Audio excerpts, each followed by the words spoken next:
Olá, leitores da página do Jornal do Comércio no Facebook. Eu sou Marcela Balbino, sou repórter do Jornal do Comércio. Estou aqui do lado com o professor Fernando Araújo, que é presidente da Comissão de Combate à Corrupção da Organização dos Advogados do Brasil, aqui de Pernambuco. O tema de hoje é Caixa 2, né, que é um tema que está muito em pauta essa semana, as últimas semanas, desde que o procurador Rodrigo Janot anunciou, entregou a lista, né, para o Supremo Tribunal Federal. Muitos políticos, deputados, senadores, que foram privilegiados, começaram um grande debate sobre anistia ao Caixa 2. Mas antes da gente entrar exatamente o que é anistia ao Caixa 2, eu convidei o professor para explicar um pouco para a gente o que é Caixa 2, por que é um crime menor, é um crime maior. Vamos conversar um pouco com ele para saber. Professor, obrigado pela presença. Então, para explicar um pouco para os que acompanham aqui o Jornal do Comércio, a página do Jornal do Comércio, o que é Caixa 2? Isso está presente só no mundo político? O senhor pode explicar um pouco para a gente? Boa tarde, Marcela. Boa tarde a todos. Olha, o Caixa 2 é um mecanismo de falsificação de alguma coisa que se deveria demonstrar. O Caixa 2 não existe só no âmbito eleitoral, existe no âmbito das empresas.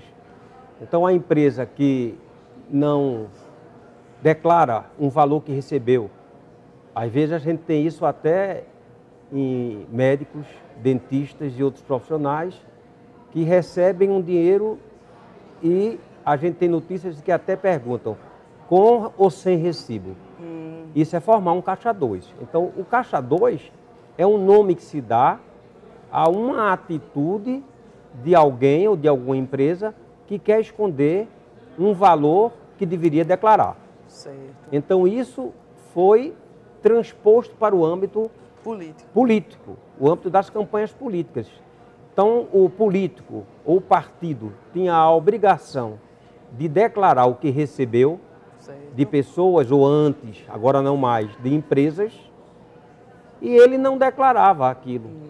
Então, isso é um Caixa 2, porque ele recebeu aquele dinheiro, deu uma destinação que ninguém sabe qual foi, depois é que se apura, e declarou à justiça um valor sem aquele que ele recebeu. Certo. Isso é um Caixa 2. Entendi. E como o senhor explicou, isso, para deixar bem claro, na sociedade isso se transporta com isso, não pedir recibo, às vezes o dentista, não pedir, por exemplo. Exatamente. Né, não contabilizar um valor que recebeu, que as empresas, muitas, fazem, não é? Recebe algum valor, algum pagamento e não contabiliza aquilo. E aquilo serve para destinar dinheiro para alguma coisa, mas formalmente aquilo não é declarado. Entendi. Isso é fazer um Caixa 2. E que Caixa 2 é um crime, assim? Ou é porque ele, o senhor pode explicar, ele é um crime porque vem atrelado a outras coisas, porque ele é classificado, e alguns políticos, inclusive, classificam como um crime menor, não é? É verdade. Então, vamos lá. No âmbito das empresas, certo, e dos profissionais autônomos, profissionais liberais, isso é um crime de sonegação fiscal. Certo. Você recebeu um valor e não declarando ao fisco. Você ocultou. No âmbito da justiça eleitoral,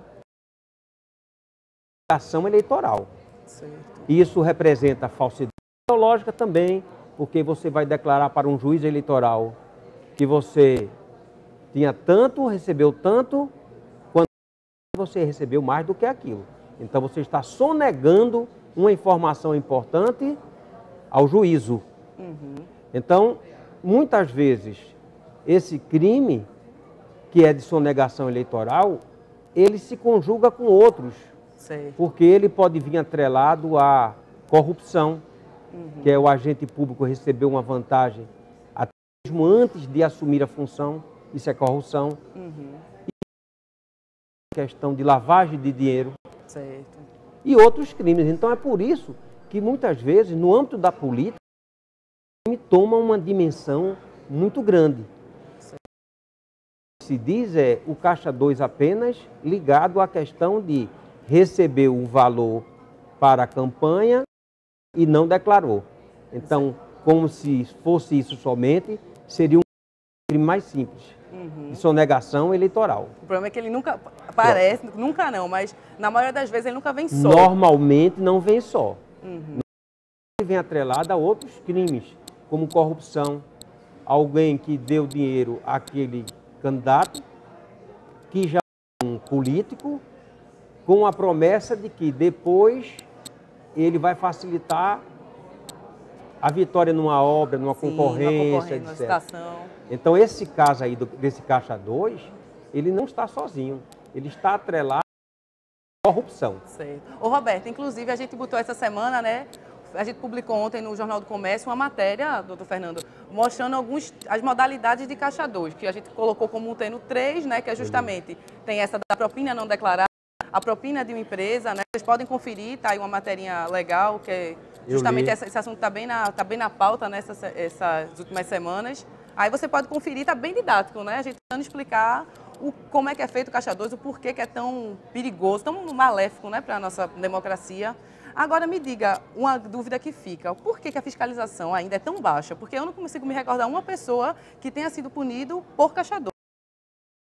Do Halp, não foi? Ele foi punido por Caixa 1. Por que ele é Caixa 1. Por que a punição ainda é tão baixa, o senhor acha, para o crime de Caixa 2 no Brasil?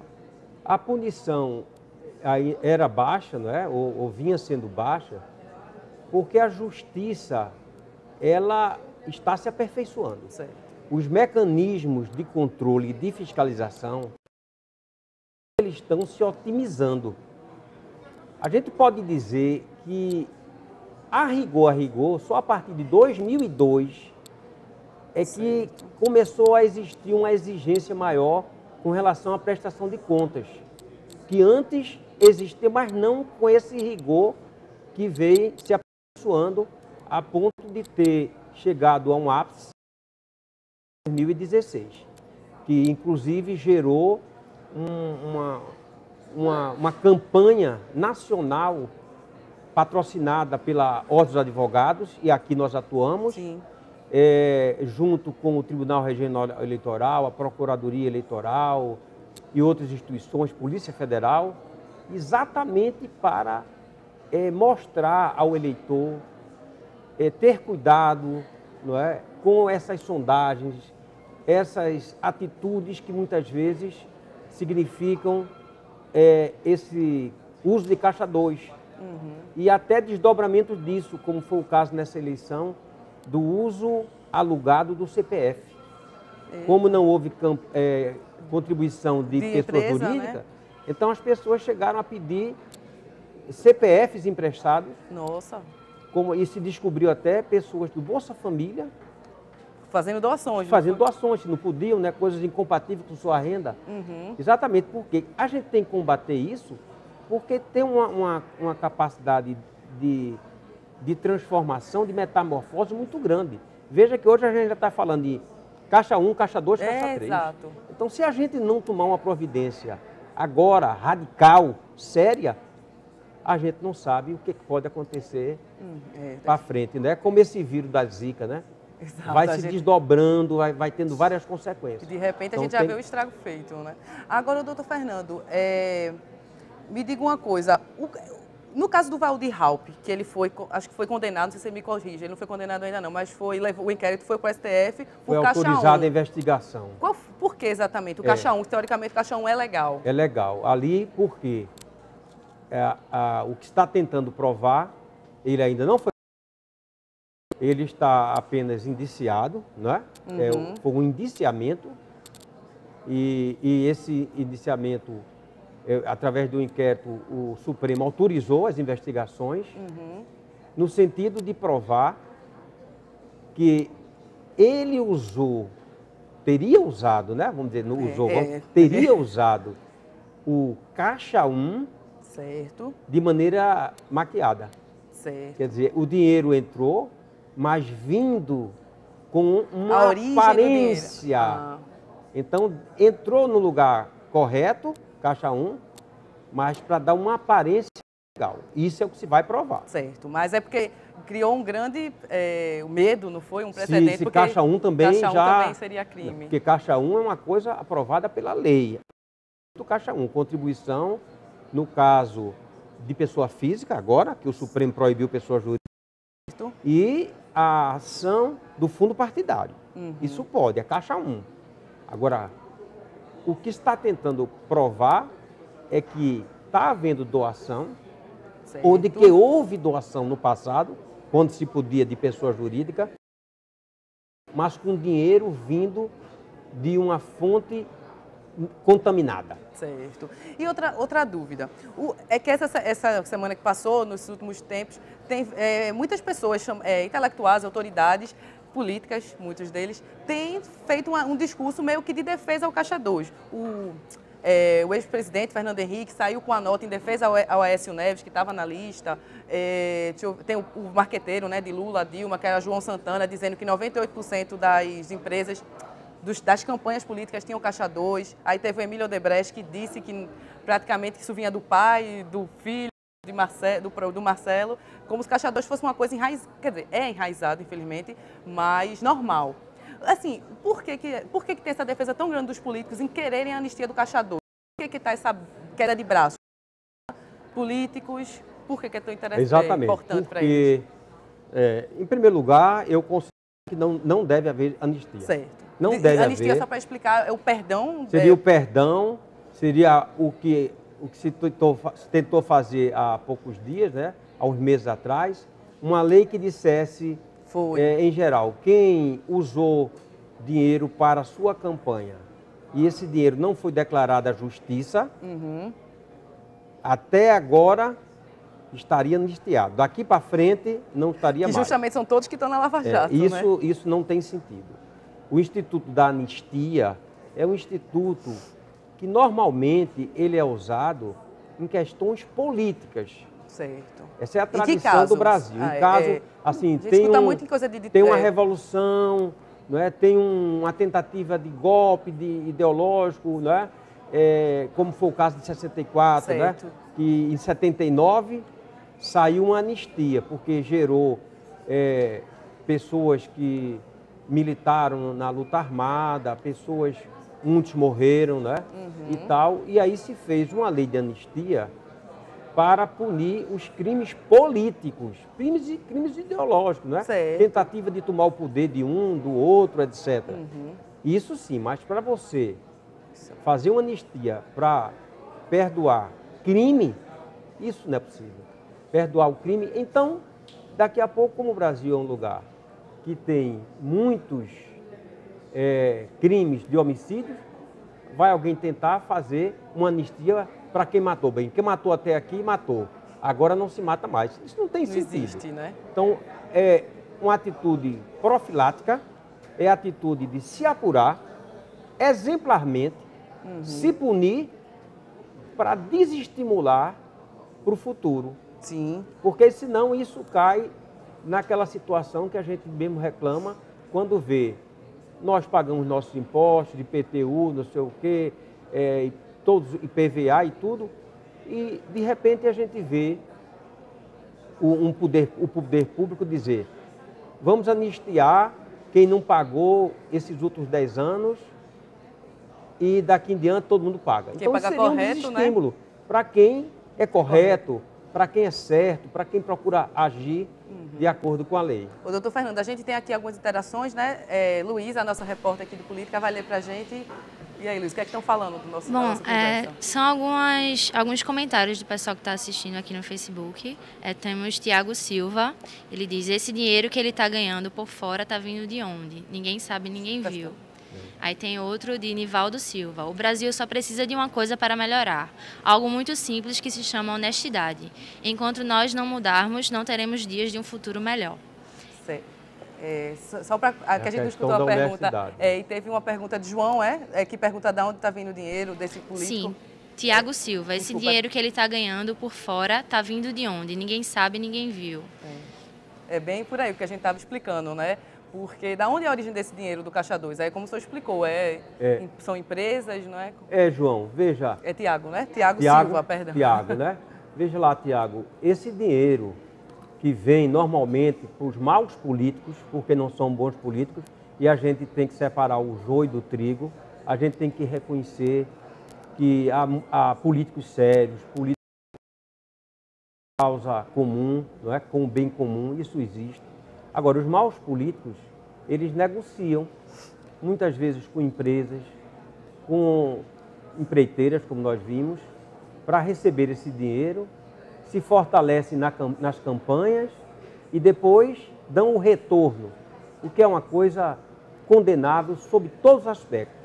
Sob o aspecto político em si, porque isso configura corrupção. Em segundo lugar, porque isso causa uma desigualdade na eleição. Um faz uma campanha com muito dinheiro, bem abastecido, e outros que não conseguem nem dizer que são candidatos, porque não têm recursos. Então, a gente combater isso, Tiago, é uma forma também de estimular que pessoas outras que nunca ingressaram na política se sintam estimuladas. Que dizem, não, agora vai valer o discurso, a conversa, o corpo a corpo, e não o volume de dinheiro que alguém tenha, o marqueteiro que se paga e que diz como eu devo me vestir, como eu devo me portar e o que eu devo dizer. Então é por isso que é importante a gente fazer essa depuração no sistema brasileiro através de medidas de punição. E a OAB está empenhada nesse processo e quer ajudar a que isso ocorra. Ô, doutor Fernando, justamente pegando esse gancho dessas perguntas, dos comentários, né? Como é possível a gente, enquanto cidadão, combater, denunciar? Quais são os canais que são possíveis denunciar um caixa 2, um excesso na campanha? É possível ou é muito complexo Não, essa fiscalização? É possível, e nesta campanha já a gente teve... 16, né? De 2016. 2016, que foi a última, a gente já teve o sistema aprimorado. Então, por exemplo, a gente sabia a cada 24 horas certo. Quanto um candidato já tinha recebido no site do TRE, do Tribunal Regional Eleitoral. Certo. A gente acessava e sabia. Ele recebeu tanto e de quem. Porque o CPF estava lá, o CPF de quem doou. Então, a gente sabia isso. Então, como é que a gente fez? Inclusive, eu coordenei uma equipe na OAB em que a gente saía à rua. A gente ia ver o volume de campanha de uma pessoa e o que ela estava declarando para a justiça. Que às vezes estava com a campanha faraônica. Exatamente, dizendo, uma campanha monstruosa e tinha declarado muitíssimo menos do que o volume de campanha dele. E recebemos muitas denúncias na OAB, julgamos muitos processos e caminhamos para a Justiça Eleitoral. Certo. E olha, me tira uma dúvida, porque eu, enquanto repórter de política, eu me pego muito com esse questionamento, imagino que muita gente que está em casa também. É possível fazer campanha, hoje em campanha política, dois? Sim, e deve ser feita sem caixa 2. A campanha pode ser feita com o fundo partidário, certo, que é um dinheiro que os partidos recebem para diversos fins, inclusive este, e as doações das pessoas físicas, que pode doar até um limite de 10% do que ela ganha durante o ano. Então, você doa, inclusive abate para o imposto de renda aquele valor que você deu pela lei eleitoral, e do imposto de renda você está totalmente coberto. Sim. Deve ser assim. Se fosse assim, Marcela, nós teríamos uma campanha eleitoral muito mais transparente e igualitária. Essa é a palavra que você usou, que é perfeita, igualitária, em que todos teriam a mesma oportunidade de não os mesmos disputar. Grupos políticos, né? Como porque, a gente acaba veja, vendo uma hoje. campanha que tem a participação de pessoa jurídica e que pode doar, então fica uma coisa muito desigual, porque a empresa pode doar selecionando pessoas e os que não têm um nível de entrosamento, de conhecimento, fica praticamente sem condições da disputa. Entendi. Luísa, tem mais alguém querendo conversar, opinar aqui sobre nossa conversa, né, que não é um debate? Tem sim, Marcela. Tem um comentário de Flávia Oliveira. Está muito difícil políticos sérios no nosso país. E tem outro comentário também de Márcia Rosane Tenório Calado. Sou a favor da punição sem anistia. Tá vendo? Acho que é o sentimento, né, da sociedade. O sentimento da sociedade. O que a sociedade quer, na verdade, é passar o país a limpo. A gente tem que tirar os maus políticos da política. A política é uma coisa importante, não é? Exato. A gente não pode esquecer, né? Aristóteles já dizia que somos políticos porque somos animais. Animais no sentido homem, né? de viver na pole, na cidade. Então, essa história de alguém dizer eu não quero nada com a política, isso é uma atitude incorreta. Porque se não quer, a política quer com você. Você já viu a expressão que é assim, quem não gosta de política é dominado por quem gosta. Exatamente. Então, é até uma maneira de você deixar o campo livre para ser dominado mais facilmente. Porque de qualquer sorte, alguém vai lhe comandar. É distinto, né? Então, o que a gente quer fazer é diferente. O que a gente quer fazer é trazer para a política os bons.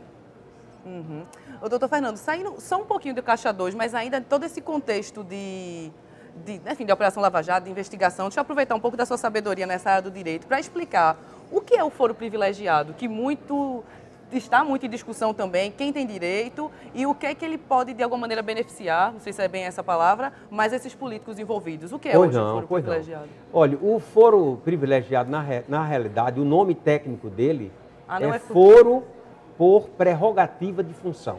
Certo. Esse é o nome correto, é foro por prerrogativa de função. Então, a pessoa que é presidente da República, governador, deputado, senador, não é? Deputado, essas pessoas, elas teriam um julgamento numa instância diferente, certo, porque são autoridades, certo? São autoridades. Agora, onde é que está o erro no momento atual?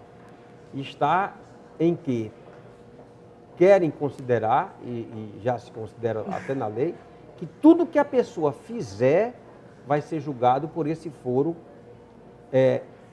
privilegiado, vamos dizer assim. Um deputado é acusado de roubo, de furto, matou alguém, não sei o quê, vai para o Supremo porque ele é um deputado. Então, quando na essência não deveria ser. Não deveria ser. Aí como é que deveria ser? Certo. E existe todo um trabalho para que seja assim. Se o julgamento vai ser pelo que ele fez na função, certo, foro privilegiado, foro prerrogativa. Certo. Mas se é alguma coisa que não tem nada a ver íntimo, com a função assim, dele, né? É com a vida privada, ele vai ter que ser julgado como todo mundo. Certo. Você está entendendo? Perfeito. Então, veja, se um deputado ele tem imunidade por seus pronunciamentos, atos e ações como deputado. Se alguém se sente agredido, alguma coisa, que o deputado cometeu algum excesso, assim, alguma coisa, quer processar um deputado, tudo bem, Supremo. Mas se é alguma coisa que ele está sendo acusado, que não tem nada a ver com aquela situação do cargo dele, ele vai para o juízo comum, como todos nós. Entendi. Essa seria a ideia, porque você também colocar, do ponto de vista pessoal, você colocar um governador, um presidente da República, não é? Que no exercício de sua função vai para um nível inferior de julgamento, uma instância inferior, isso também estaria agredindo um pouco, não só a ele, mas a gente também, porque a gente quer que a autoridade atue, certo, mas dentro de uma certa concepção de segurança, de garantia. Ok, certo. Porque senão ele pode ser, por uma questão pessoal local, entendi. Pode existir uma vingança contra ele. Entendi. Que não, assim, em tese, né? Então, o que hoje... É justamente para resguardar. Resguardar. Certo. O consenso hoje qual é? É alguma coisa atinente ao exercício do cargo? Sim. Foro por prerrogativa de função. É alguma coisa da vida privada dele? Ele bateu na mulher? Pronto. Alguma coisa assim? Então ele vai responder como um cidadão comum. Exato. Certo. A gente tem mais alguém, Luísa, querendo falar alguma coisa? Temos sim, Marcela. Tem uma pergunta de Daniel Vilaça. É um pouco grande, então eu vou ler só o finalzinho. Tá. Caixa 2 em sistema financeiro existe e é fato. Como combater e denunciar isso? Ele está se referindo a empresas financeiras privadas que oferecem limite de crédito para políticos. Certo, essa é para o senhor, doutor. Empresas, a rigor... Obrigada, Daniel, pela pergunta. Obrigada, Luísa.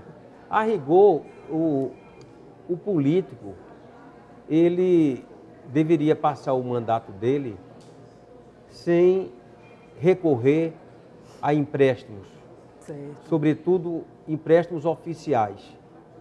Às vezes ele é um político até de oposição e vai ao sistema do governo que oferece créditos para pegar crédito agropecuário, etc. Acho que isso não é recomendável, como também na sua atividade privada. político deveria, isso sim, ao meu sentir, se afastar de qualquer atividade que ele tivesse privada. Sim. Pública ele nem pode mesmo, mas privada para o exercício do seu mandato. Por quê, doutor? Para não contaminar, porque a atividade política, ela exige muito. E se você é alguém dividido, você ser um deputado que tem que comparecer aquelas sessões diariamente, votação, e ainda está com a cabeça numa empresa que é num estado em que você tem que viajar. Então, acho que para fazer política, você tem que fazer, faça durante um tempo, dê a sua cota e deixe para outro depois. Mas quando tiver, se dedique, não é? Aquela que quando você tiver, se dedique. Porque a gente também tem que montar um sistema em que o político não passe tanto tempo na mesma função. 8 mandatos, 7 mandatos. Não é profissão, né? Pois é, aí é ruim também, não é? Certo. Doutor Fernando, nosso tempo já está chegando aqui ao fim, mas eu acho que tem uma reflexão que a gente tem que fazer, não dá para deixar de fora. É assim, a gente está vivendo, já são 3 anos de Operação Lava Jato, como o senhor disse, é o Brasil sendo passado a limpo em várias instâncias, vários âmbitos, qualquer político de vários partidos, mas o que o senhor acha? Qual a sua reflexão para o futuro? O senhor acha que essa questão, tanto questão do Caixa 2, essa questão de financiamento de campanha, está uma queda de braço, né, como eu disse, justiça com os políticos, mas o que é que você acha que daqui para frente? Você acha que a gente consegue avançar nessa democracia? Ô Marcela e ouvintes, telespectadores, amigos telespectadores, eu acho que tudo vai depender da sociedade vigilante, pressionando, como está pressionando. A gente sente que há uma percepção clara disso, e que o sentimento maior da sociedade é de realmente punir os que forem pegos em malfeitos e passar esse país a limpo, como você usou a expressão e eu usei também. Quer dizer, mudar. Então, tudo vai depender da vigilância da sociedade, da pressão. Eu acho que a gente tem que usar as redes sociais, que é uma ferramenta maravilhosa, mas para isso, para pressionar, mandar para o seu deputado, para o seu senador, dizer que não concorda com a anistia. Isso é uma maneira muito, muito importante, porque hoje um WhatsApp é uma coisa formidável. Você manda para ele, existe da Câmara, do Senado, você manda. Eu não admito, todo mundo mandando, pressionando, as pessoas vão pensar 2 vezes em votar lá no Congresso uma lei de anistia contra a Caixa 2. E dessa maneira, eu acho que nós vamos acabar promovendo uma depuração magnífica no sistema político brasileiro e, quem sabe, tem uma eleição em 2018 muito boa, mais clara, mais limpa, mais isonômica. É o que a gente quer. Pronto, pessoal. Pois é, essa foi nossa contribuição aqui que o Ponto Político tentou trazer para vocês, até para mim também, para aprender um pouco mais sobre Caixa 2, foro privilegiado. Na próxima segunda a gente está aqui novamente, né? Talvez seja outro repórter de política, sobre o tema que tiver em discussão aí na sociedade. Eu queria agradecer ao professor Fernando Araújo pela contribuição aqui para explicar esses assuntos, às vezes tão difíceis, né? Para todo mundo entender e saber o porquê é crime. E a gente fica obrigado pela contribuição dos que estavam assistindo. Obrigado, doutor Fernando, mais uma vez. Eu que agradeço a você e a todos os telespectadores que tiveram a paciência de ver e nos ouvir. Um abraço e até a próxima semana.